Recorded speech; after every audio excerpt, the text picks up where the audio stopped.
Welcome to My Big Safety Challenge, a podcast all about stories of safety leadership, presented by Dale Carnegie and the Board of Certified Safety Professionals. Great opportunity to have this guest on to talk to us about a really dynamic part of keeping people safe and healthy in their work, but also to focus on the idea of collaboration and how important it is, John. Yeah, absolutely. Happy to have Lisa Brooks, who's a principal at NexusHSE with us today. Over the course of my career, I've learned a ton from Lisa. So those that are familiar with human and organizational performance and engaging the workforce, I think you're really in for a treat today. So welcome, Lisa. Thank you. It's a pleasure and honor to be here. Lisa, where are we talking to you from? Where are you located at? I'm actually in Bettendorf, Iowa, which is part of the Quad Cities. It's right on the border of Iowa and Illinois, about 3 hours west of Chicago on the Mississippi River. Yes, indeed. So we're always kind of curious, how did you ever get your life started into this idea of health and safety and these kind of things? Could you just kind of tell us how you got going with that? Sure. Well, to be honest, I stumbled upon the field of ergonomics in grad school. So I studied mathematics and fitness in undergrad, and I wanted to find an applied field in mathematics. And I started grad school in sport biomechanics, which is a specialty under kinesiology. And I took occupational biomechanics my first semester, and that was offered over in the School of Engineering, and really stumbled upon the whole field of ergonomics and fell in love with it. And then did dual masters in industrial and operations engineering and kinesiology. So instead of, sport biomechanics was all about optimizing athletic performance. So I just pivoted just a little bit and optimized industrial performance. And so, at University of Michigan, the health and safety field is a part of that within the industrial operations systems engineering. So ergonomics and safety were what I just stumbled upon and fell in love with. So when you say you stumbled upon it, was it all of a sudden once it was being discussed and talked about that it's something that just lit up inside of you, that you saw the potential of need for it? I'll be honest, it was twofold. One, it was the need for it, optimizing industrial performance, and you can't optimize performance unless you first keep people safe. But the reality is, I also learned that in sport biomechanics, there was maybe 5 jobs in the country at the time. So no, there's probably more. But that when I went over into the occupational biomechanics and ergonomics, human factors engineering, I really opened up a whole new world of possibility in terms of jobs and careers. But I still have passion for athletics and sports, but there's a lot of parallels and ways you can leverage that in the industrial setting. And there was a really need, a real need. And back in the day, I'm pretty old, but there weren't a whole lot of us doing ergonomics. And so it was really neat to be, part of something new. There were consultants, but there were fewer folks actually working for companies as ergonomists. I would say within the automotive industry, there were ergonomists, but outside of that, not many companies had dedicated ergonomists. So it was really neat to be part of building the field in industry. This idea of keeping people safe, keeping them well, I think we oftentimes look at accidents, injuries, but we forget to make sure that in the normal everyday work that people are doing, are we putting them into a situation that will not hurt them or limit them or affect them in a poor way physically? What's your thought on that? Oh, absolutely. And I think with the ergonomics having a primary goal of preventing musculoskeletal disorders as it's linked to safety, I mean, it's about living people's best life, not only at work, but when they go home, allowing them to live their best life at home and not be too exhausted to play with their kids or grandkids or do the other activities that they love. So, optimizing industrial performance means making sure that folks not only can be their best self at work, but be their best self at home as well. I think what I hear you saying, Lisa, is as you're talking to us around engaging the individuals or at the worker level for those ergonomic designs and making sure that there's that constant influx of collaboration between. Was that one of your kind of initial learnings as you moved into ergonomics, is about the importance of the input coming back to you as you design things? Oh, absolutely. It's really interesting that I now am heavily involved in HOP, or human and organizational performance, and there's a link to increasing the voice, the value of the workers, the voice of the workers. But back in the day, 30 some years ago, when we were starting ergonomics, every health and safety professional did know that worker input was important. I think as an ergonomist, I understood it on another level, because when I was working to improve jobs, I went out in the field. I spent time learning from the workers, and wherever possible, and this was really fun, I got to try the jobs. And I made it a point that if they allowed me to, that I got to try the jobs. And I say that because some of the jobs were pretty physical. And, I was, a 24-year-old female out in there, and I was not really big. I was stronger than I looked because I was a college athlete, but I got to try some really interesting, fun jobs. And what I learned really, really early on is that there are insights about the job that cannot be gained any other way than doing the jobs. So I learned very, very quick that our workers have this, what I'll call operational intelligence, knowledge about work that no one else has. And I say that even as someone who was trained to watch, observe work, and to learn about work, there were things that just you didn't understand until you actually got to try it. So that lesson was reinforced really, really early on in my career, and I've really tried to promote that and be a mouthpiece for that, because not only does it help from the MSD prevention, but it helps in all aspects of health and safety, and even really doing, finding better and more efficient ways to do work as a whole. I had never heard that phrase, operational intelligence. And how often are a supervisor, a manager, or people even higher up in the organizations limited because they don't really know what that person is going through? Well, what difference would that make for us as leaders if we were willing to take the time to at least try to grasp and understand that? What difference could that bring? Originally, when we recognized that they have intelligence that we don't have, and safety has always said, we need to get worker input.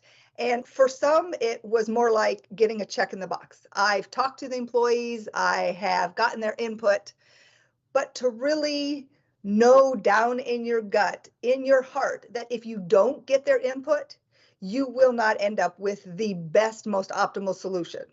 So what's interesting is that a lot of times when leaders would engage workers, they thought they were doing it to build a relationship with the workers, or it was for the workers, when the reality, it's for the leaders. The leaders get the opportunity to learn about how real work gets done. And leaders' real job is to help the workers be as good as they possibly can be at getting their work done. Because when the workers are good at doing their jobs, the company makes more money. So really, it is both beneficial to the worker, because they're building this relationship, the leader and the worker, where the leader really spends time trying to get to understand how real work gets done, what barriers do they face, what challenges do they face.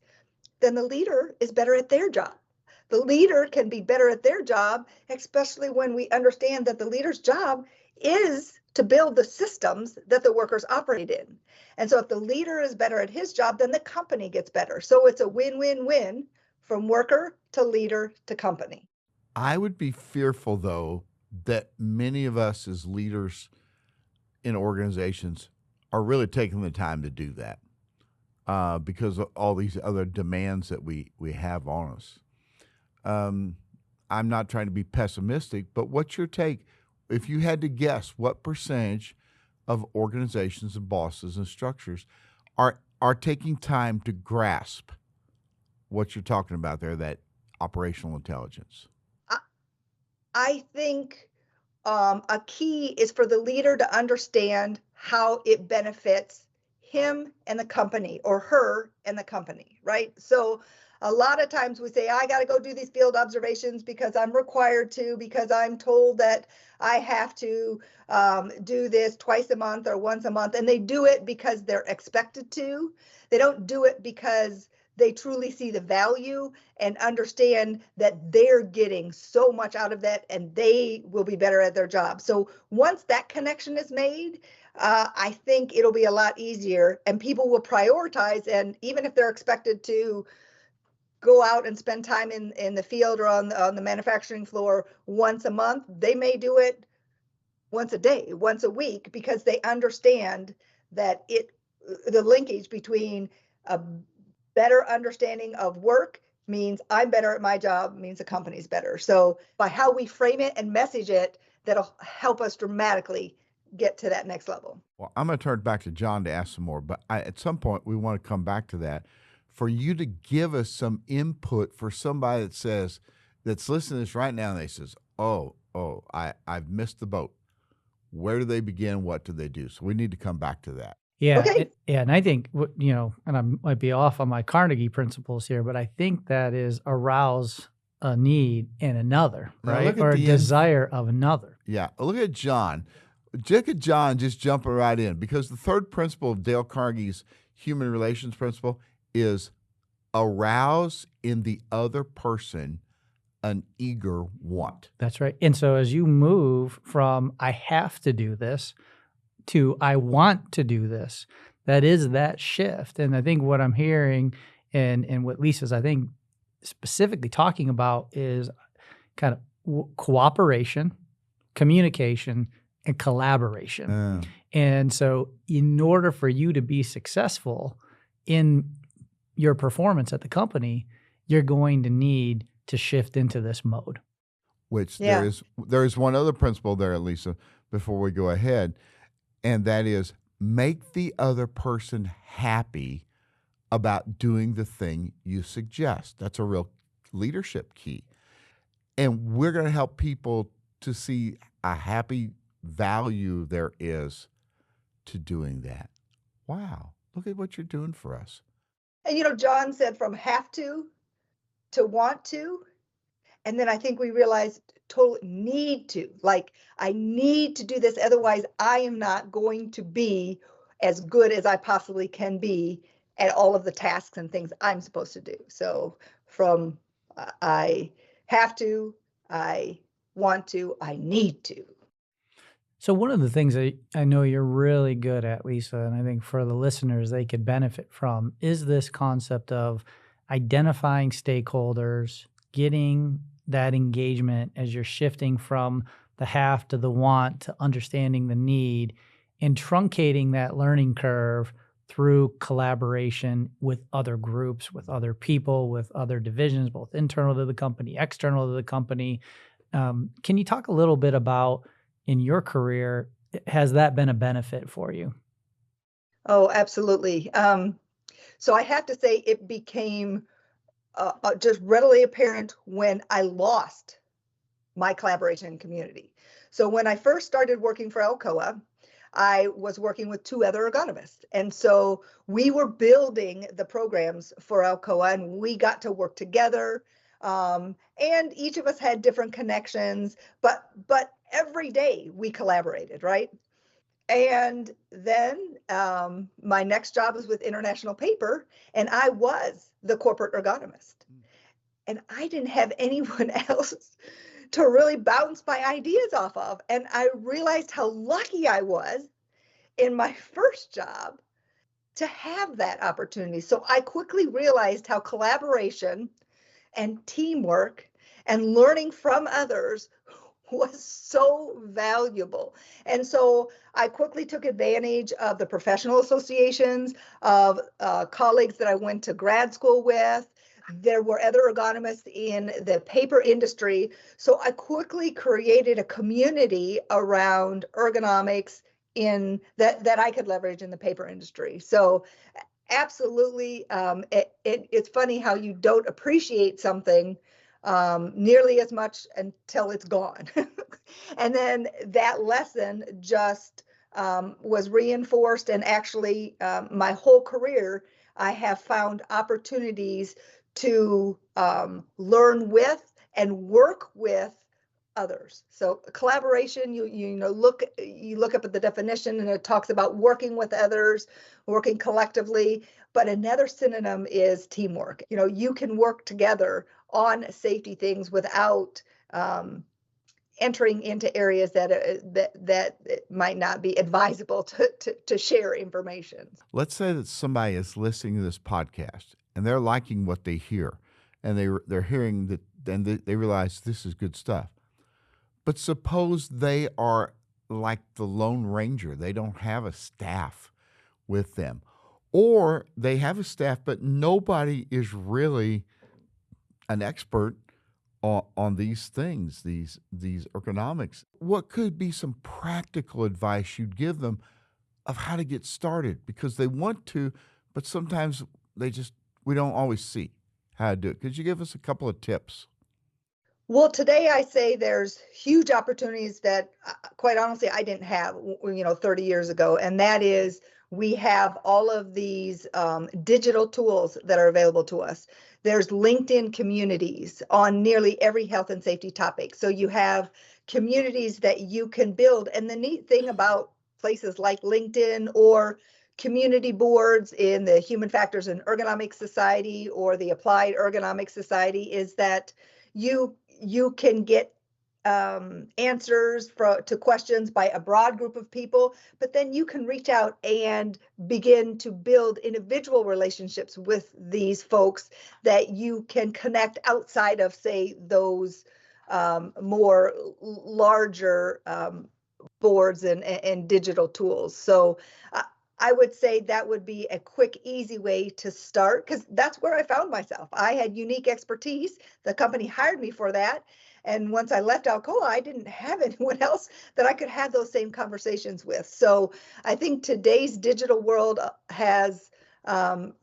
really has opportunities for young professionals and even senior professionals to connect in ways that we didn't have back then. You had to work a little harder back then.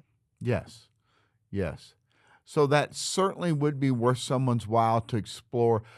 Is it even in the medical professionals in one's geographic area?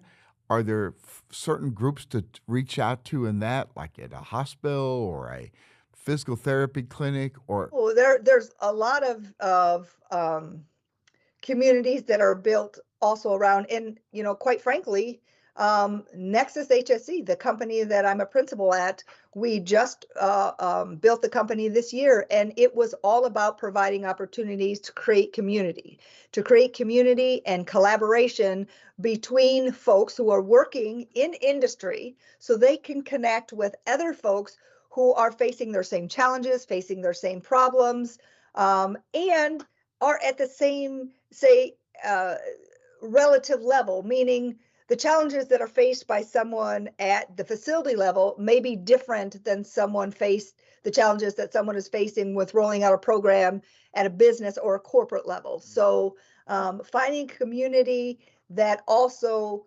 understands where you are in your organization and the challenges you face, it can be important. I say that, but at the same time, I would make sure that people recognize that there's opportunity to learn from everyone at different levels of the organization, at different expertise at different places on their journey. That's one of the things that I've learned over and over again, is that, okay, I may be, 5 years into my journey on a particular topic. Someone else is just starting. There are many things I can learn from that person just starting. So you don't have to only learn from folks who are either equal or more mature than you in terms of a particular discipline. There are opportunities to learn from people wherever they are on their journey, whether it's a hop journey in ergonomics, safety management systems, that that we have to be open-minded and humble about the opportunity to learn from all different sources. Yeah, and I would just say, I mean, those groups, Merle, for me have been tremendously beneficial because it allows a fast forwarding of your progress because you get insight into things that you might not be aware of. And as you're looking, a lot of folks listening to the podcast, if you are that Lone Ranger, if you are that facility specialist, you can almost think about it as like a support group. And so not only are you learning, but then you can also commiserate around maybe some of your challenges. And it might crack open the door to something you hadn't thought about before. And they said, yeah, I used to be sitting in that seat and I tried this. And so that was effective for us. Have you tried it? Is it something that you can move forward? And that spirit of sharing, and I wrote down here is that time is not infinite. So when you say yes to something, you say no to something else. And as you're looking at that, are you saying yes to your professional development, even if you are that Lone Ranger? And I think that's the key thing that we need to keep in mind.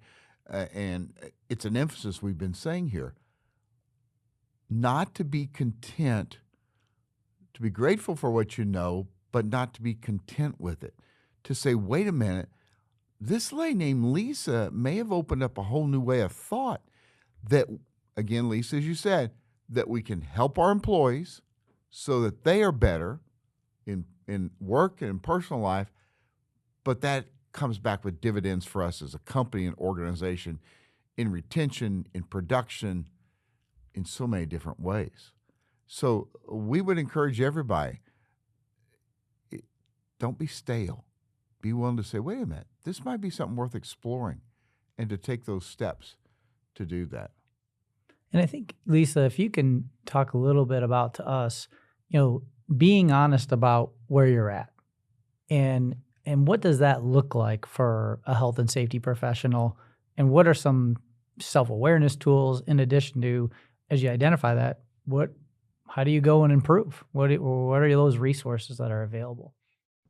Humble inquiry and being humble is really, really important. And what that means is acknowledging that you don't know everything and that's okay.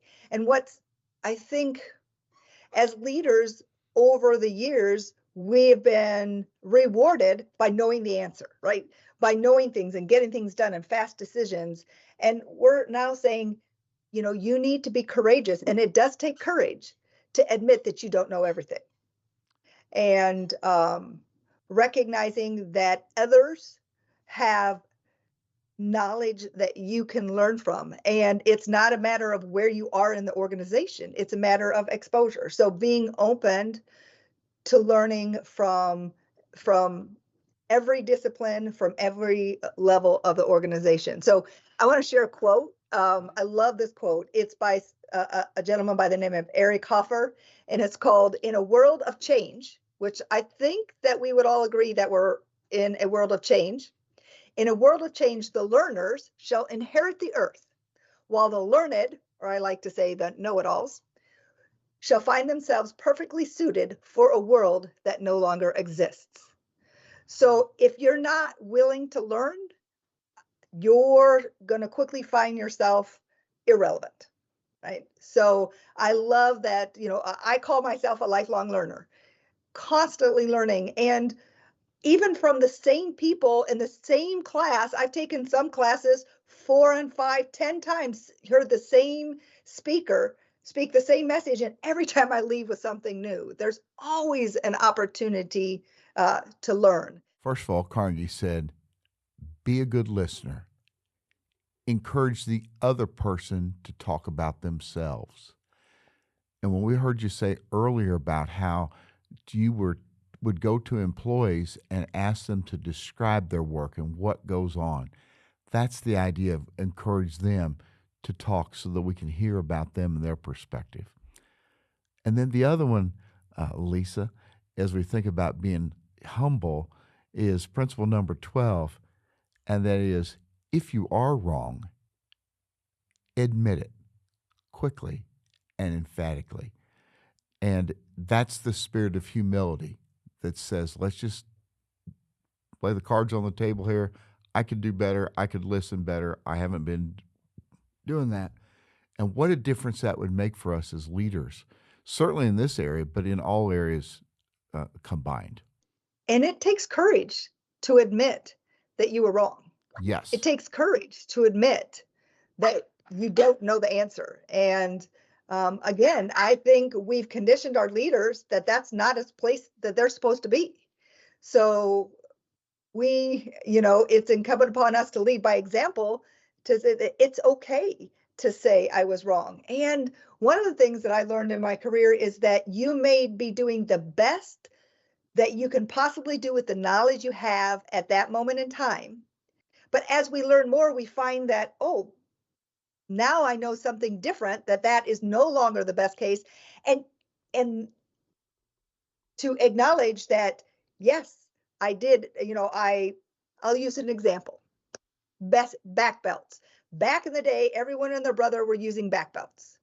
And then the recognition was back belts actually may encourage injuries depending upon how they're used.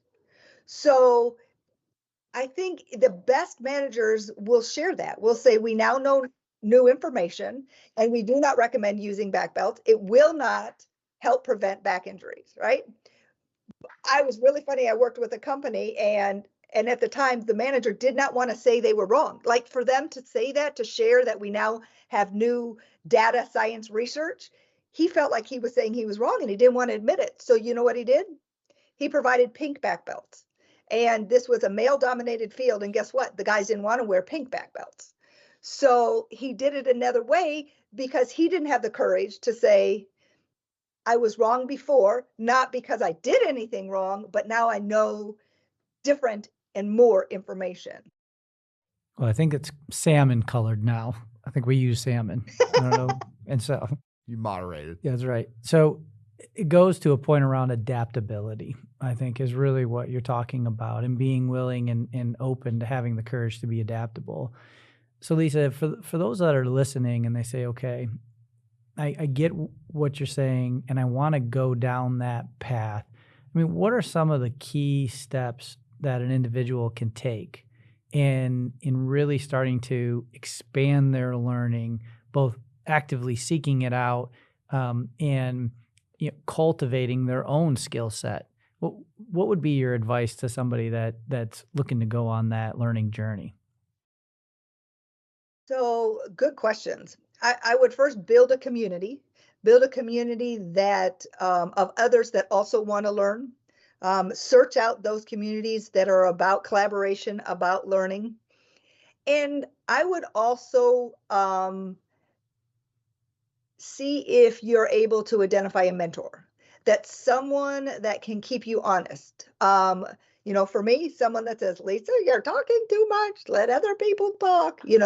That's that little voice in your ear that you can get honest feedback from on where you are in your approaches and how you come across. Because you mentioned, Merle, the EQ, emotional intelligence or quotient, and not everyone is great at perceiving how they come across to others. So, and I find, for me personally, when I get excited about something, I get really passionate about something, I can just blow past people and not really understand how I'm coming across. For me, it's passion.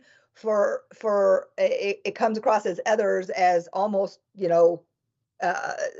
just rolling on over other people's. And that's not my intent. It's just to express excitement. So having those people, whether it's a mentor that is inside your company, whether it is a trusted employee that might be at a level in your organization that's even lower than you, because they can help you understand how you're perceived across the organization, and even someone outside your organization that will truly be honest with you on where you are and where your opportunities are for learning, for listening, for engaging, for exhibiting this humble inquiry. And going back to that, humble inquiry is all about asking questions in a fashion that communicates that A, you really are interested in the other person's response, and B, you don't think you already know everything or know the answer.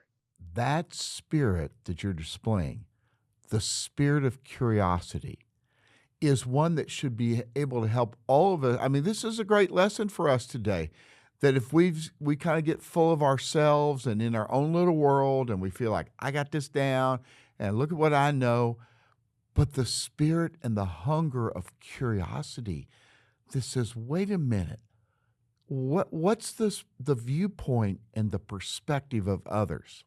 And I have a quote I'm going to share with you. It's not a Carnegie quote, and then I'm going to ask you to respond on it. Okay. The quote is, we see things not as they are, we see things as we are. In other words, we tend to have a lens that we look at situations in, lenses that are based on our experiences and our good things and bad things. How important is it for us to be willing to let the lens of somebody else, of how they see things, to help us? It's huge. It's the old adage, walk a mile in your shoes. So when I talk about in human and organizational performance, they have this whole black line, blue line concept. And the black line is how the leaders and managers and planners think work can be done. The blue line is how it actually gets done. So when we're trying to understand the blue line, we have to make sure that we're putting ourselves in the shoes of the worker, understanding their context, because they don't make the blue line because they're lazy or complacent. They're creating this blue line because they have to in order to get the work done. They have to, given the constraints and resources and challenges and expectations operating on them in that moment. But if we look at it and look at the black line, we're seeing the context of leaders. So we have to put ourselves in the mindset of the worker, walk a mile in their shoes in order to really understand the necessity for that blue line, in order to feel and experience the challenges and the barriers and the reasoning for that blue line was necessary in order to get work done. So you're saying that those lines don't overlap perfectly? I'm kidding, Lisa. And They so overlap, that's right. but they are not perfectly aligned. Yeah. And here's the thing, is that some people say, well, if we wrote them, in partnership with the employees, that we could, have them be almost magically aligned. And the truth is, they will never ever be aligned, because we can't know all the variables that occur in work, right? And the truth is, we wouldn't want to have procedures that contain every possible variable that workers would experience, because our guidance would be so huge and cumbersome, it would be rendered useless, right? So we actually rely on the operational intelligence of our workers to successfully navigate this blue line to get work done successfully. And when we say successfully, we mean the right productivity, the right quality, and doing it all safely, right? So this truth is so important. It goes along with Carnegie's principle, like you stated another way, but the principle is try honestly to see things from the other person's point of view. So just so we get some clarity from you to help us with your experience, help us know, us as listeners, what is a practical way? How do you see where you've done it or you've seen other people do it successfully, where they are able to see things from their point of view, from the point of view of the frontline people, the point of view? Just help us see what that looks like, so we don't just have it in theory, but we see it practically in action. Could you help us on some of those? So there's good news and bad news. Okay. The bad news is we can never fully see work from the worker's perspective because there are things that only can be felt or learned from by doing work. But at the same time, recognizing that there's operational intelligence that the workers have that no one else has, we can get better at muting the internal responses like, what in the world was he or she thinking? All of those phrases that come into our minds that judge or condemn workers for making mistakes or for not being on the black line. Once you have over time several examples where you withhold your judgment, you may have it in your brain, but you don't let it eke out of your body, out of your mouth, and your actions in any way, and you take the time to learn. There are things you learn, you're like, oh, I get it, and there's these aha moments. Then that helps the next time that you don't jump to conclusions. So it ends up muting more and more and more those internal voices that say, how in the blanky blank did that person do that? Or I know I wouldn't make that choice. But the reality is, because we have different perspectives, because we come into it with a different knowledge and different information, we cannot perfectly put ourselves in their shoes. But it's important for us to recognize that we can get closer and that it takes deliberate effort for us to try, and that we must try, especially when something bad happens, because it's so easy to jump to blame and condemn the employee. We have to pause, take the time to learn before we determine what actions are necessary. And in that learning, there's so many times where you go, holy crap, we're lucky that something worse didn't happen, right? So Now, this is so real and so practical. Could you think of an example where you've seen where somebody has put into practice what you just talked about? And they won't understand everything of the person, but they're trying to tap in to understand that operational perspective. one facility that I worked with, they had a lockout tagout event. Now, there was no one hurt, but there was a reported lockout tagout violation where a maintenance worker did not properly lock out a machine before he started working on it. And the employee was actually given 3 days off, no pay, because they had these golden rules that said if you violate any of these high risk work procedures, automatic response, discipline. And it was funny because it was a facility that was probably a year into their hop journey. And the plant manager had made a commitment that they would never discipline without first taking the time to learn. And the employees held his feet to the fire and said, you let this guy, he's 3 days off and you didn't take the time to learn about what happened.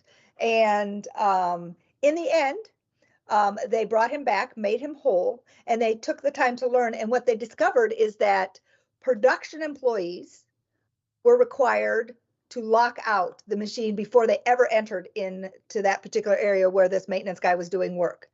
This guy, because he was a maintenance worker, had been trained that he could partially lock out and enter in that work area because he was doing a different type of task.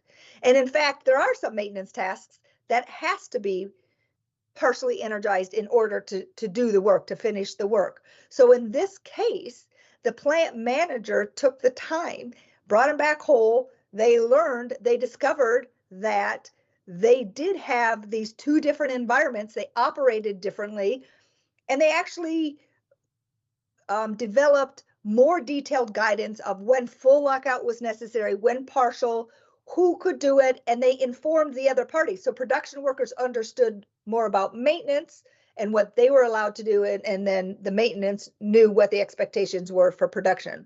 But it took the time to ask questions and to really understand the worker, because he was very confused. He's like, I was trained to do this. Why did I get let go or 3 days off?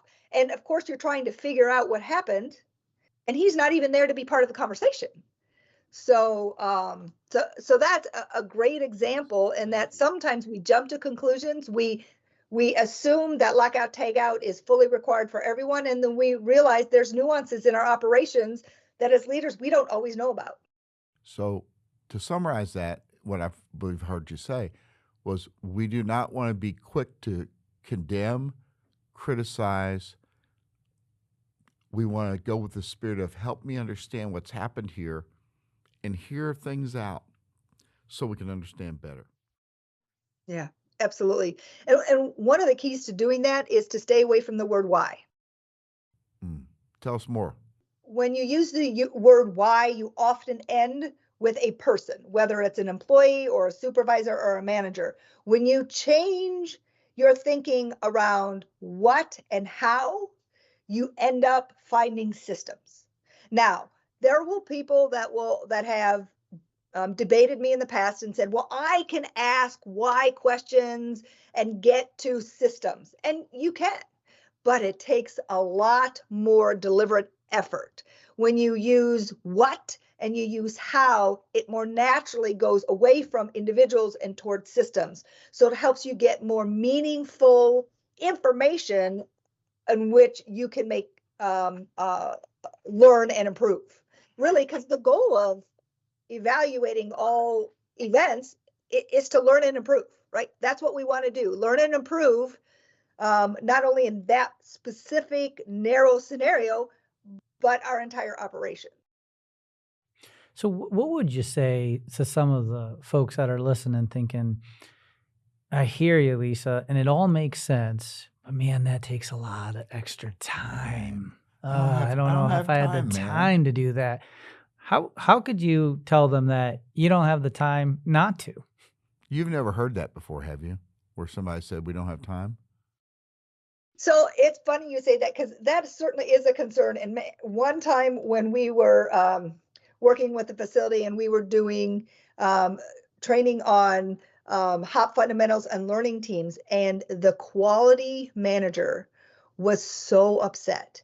He was just livid. He came in the second, because we did 4 hours on one day and 4 hours the second day, and the next morning he was just extremely upset, because his understanding was this was going to take so much more time, put all kinds of additional expectations on him, because this particular plant, an event was an event, whether it was a quality excursion or a safety excursion, an event was an event. And so we had to work through and to say this process, this thinking doesn't necessarily take more time. Now, sometimes it might. We're not going to promise you that it never will, but you're getting to and exposing opportunities for improvement so much more efficiently. So if your goal is to learn and improve your systems, you're exposing where you have opportunities to improve your systems. And so in the end, you're preventing more effectively all kinds of future negative outcomes. I'll share another story. One of the companies I worked with, they had a particular facility that was by far the worst in terms of their safety performance by every measure.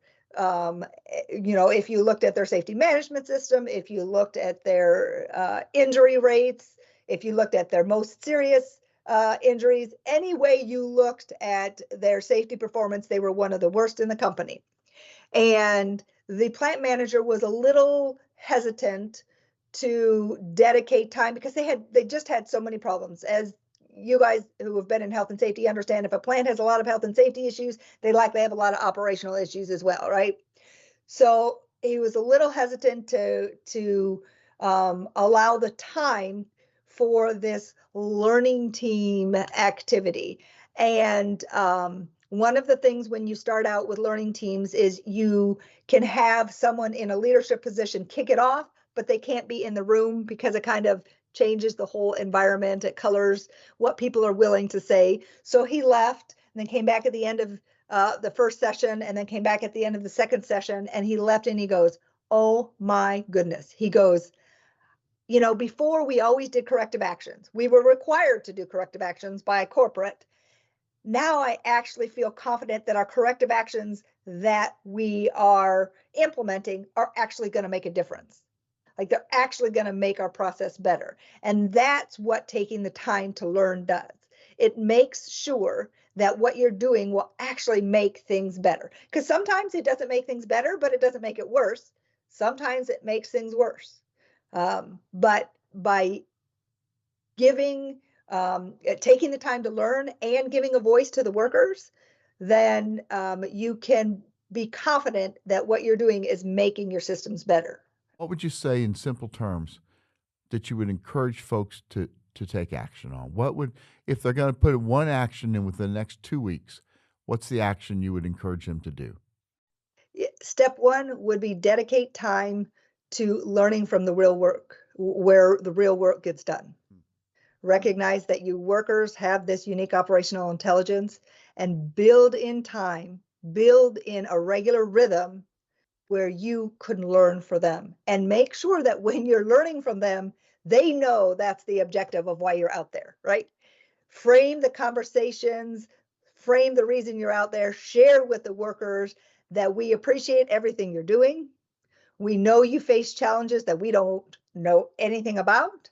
We know you're master problem solvers, and I would love for you to share some of that information with me today. And just let them go and share and take the time to learn from your workers. And Lisa, thank you very much for what you've given us today. You have just reminded us of the deep resource that we have from those frontline workers that we've sometimes taken for granted and overlooked. But the depth and the help that we really need, there's a great deal of that lies there within them, and we're wise to tap into it. So thank you very much for coming and being a part with us today. Yeah, thank you, Lisa. Well, thanks for inviting me. This was a lot of fun, and John promised me it would go faster than I could imagine, and he was right. Wow, Merle, that was a lot to take in, and I think it gives us a lens that maybe we don't always approach it with. And one of my key takeaways is, although it seems common sense, we don't always approach it as common sense. The work getting done at a level, where is that operational intelligence in how you design what you do every day? And so that's a big takeaway for me. Often overlooked and yet necessary. Another real takeaway that I had was, are we going to invest the time and put the time into it? Because though we say we don't have time, in reality, John, it's just when we want to spend the time. We can either do it now or put it off, but somehow we're going to pay. You either pay it now or you pay it later. You just decide when you want to pay the price. So if you do it up front, you can avoid some of those wasteful times later on. So thank you, Lisa, for the good insights today. If you say yes to something, you're saying no to something else. Exactly right. Thanks for listening to My Big Safety Challenge, a podcast produced in partnership by Dale Carnegie and BCSP, with your host, Dale Carnegie Master Trainer Merle Heckman, and John Fisher, Director of Environmental Strategy and Corporate EHS at Duke Energy Corporation. Executive produced by Joel Burgai. Directed by Giachi Liu. Edited by Jared Grio and Kyla Anderson. Editorial support from Brandon Mohaupt. Social media support from Braylon Morgan. Consulting producers are Colin Brown and Mark Sullivan. To have new episodes delivered directly to you, please subscribe on Apple Podcasts, Spotify, or wherever fine podcasts are downloaded. If you'd like to share your story of a safety leadership challenge you faced, email us at info@mybigsafetychallenge.com. See you next time.